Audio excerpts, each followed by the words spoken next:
everyone, it's Cam with Modern Retro Renaissance. Today's video is going to be me waxing nostalgic, but not in the way that typically you would think.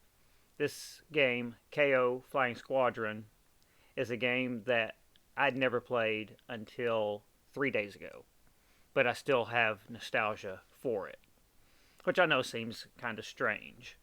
But I'm going to switch over to gameplay while I explain how I can have nostalgia for a game that I hadn't played until 25 plus years after it came out. The way that I'm nostalgic for this is growing up, like a lot of you I'm sure, we didn't have a ton of money. So really there was only going to be one video game system in the house at any time. And my parents had the old rule of when the new system came out, you sold the old system to get it. And also, I was always more of a Nintendo guy than a Sega guy. So, Keio Flying Squadron came out in Japan in 1993. And I remember seeing things in EGM, GamePro, all the video game magazines advertising it, talking about it.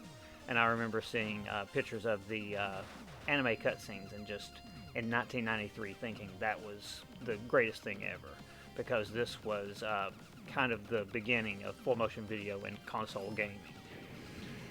And I remember really wanting a Sega CD, but I already had my Super Nintendo. And as I said, we had a rule that since I had a Super Nintendo, there was going to be no Sega Genesis, and definitely no Sega Genesis with a Sega CD add-on.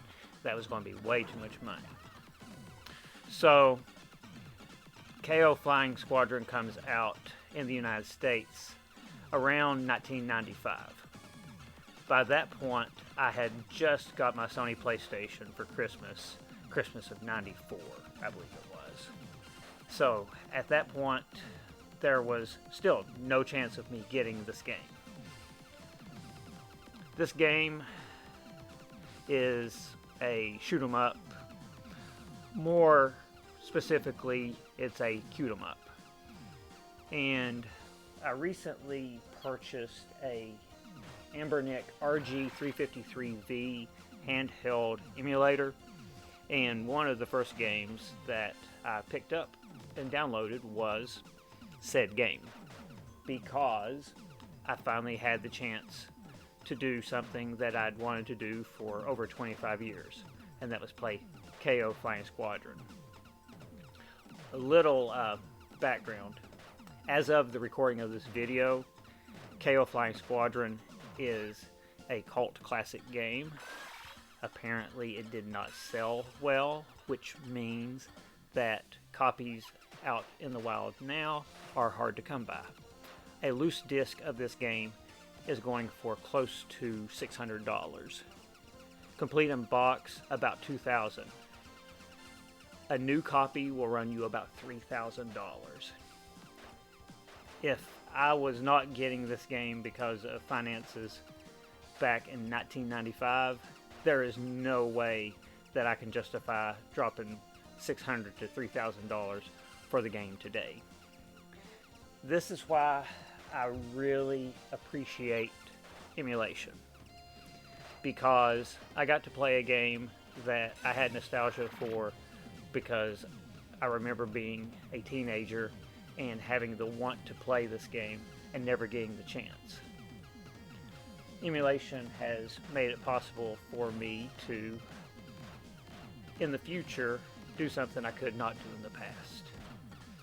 To be honest, the game is very basic.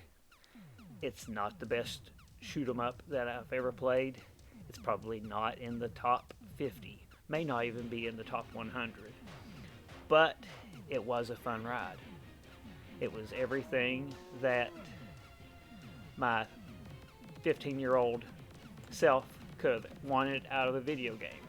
The cutscenes are goofy and cute and fun. The gameplay is relatively basic, but also quite fun. Very colorful, Very goofy.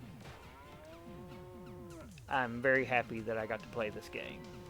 Like I said, this is a very nostalgic video. To be kind of more speaking from the heart. A lot of games in the future that I'm going to be able to play using my handheld device. I'll probably do a video on the Anbernic RG353V. It is a little handheld device that I am getting a lot of use out of, a lot of enjoyment.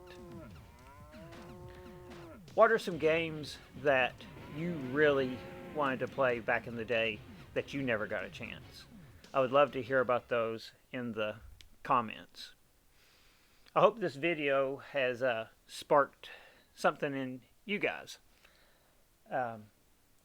that want to go back and enjoy things that maybe you didn't get to when you were a kid.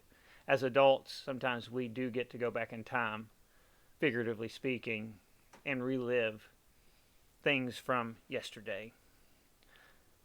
Until next time, guys, as always, be modern, be retro, be modern retro, and have a good evening.